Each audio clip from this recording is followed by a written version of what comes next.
En este vídeo os voy a explicar una de las aplicaciones de las derivadas, que es el estudio de la monotonía de una función, es decir, zonas en las que crece, zonas en las que decrece y extremos relativos, es decir, máximos y mínimos relativos.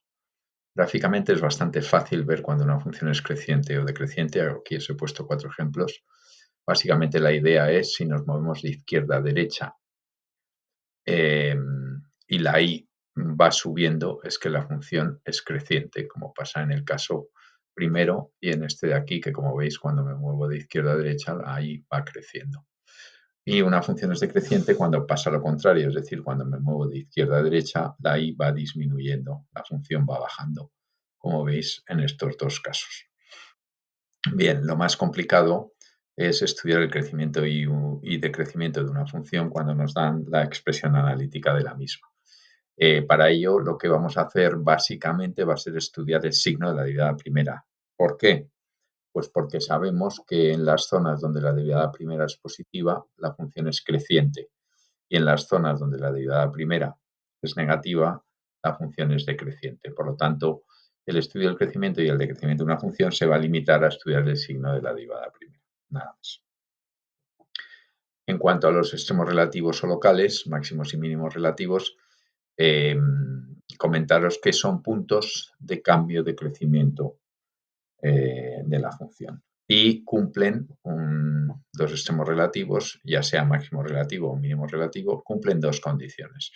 La primera es que anulan la derivada primera, es decir, que si vosotros hacéis la derivada primera de la función y sustituís la x por la x del máximo o del mínimo relativo, el resultado os tiene que salir cero. Esto es equivalente gráficamente a que la tangente en ese punto es horizontal. Y por otro lado, la segunda condición que tiene que cumplir es que el signo de la derivada primera a la izquierda de la x del extremo relativo y a la derecha de la x del extremo relativo tiene que ser distinto, es decir, tiene que producirse justo en ese punto un cambio de signo en la derivada. Aquí os he puesto 3 ejemplos. En el primero veis un máximo y un mínimo relativo que, como veis, cumplen las dos condiciones anteriores. Por un lado, anulan la derivada primera, como veis, tienen tangente horizontal, y por otro lado, cambia el signo de la derivada primera a ambos lados del punto, o lo que es lo mismo, cambia el crecimiento, como podéis ver. En el máximo la función viene creciendo y a partir de él decrece, y en el mínimo la función viene decreciendo y a partir de él crece.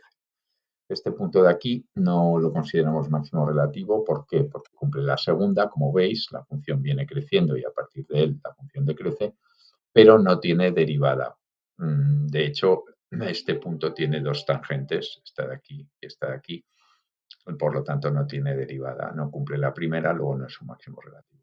Y este de aquí, pues como veis, cumple la primera, es un punto de tangente horizontal, pero no cumple la segunda, puesto que no hay una variación en el crecimiento. La función viene creciendo y a partir de él sigue creciendo, por lo tanto tampoco es un extremo relativo. Cualquier duda que os surja podéis mandarme un correo a esta dirección que tenéis aquí y os contestaré lo más rápidamente posible.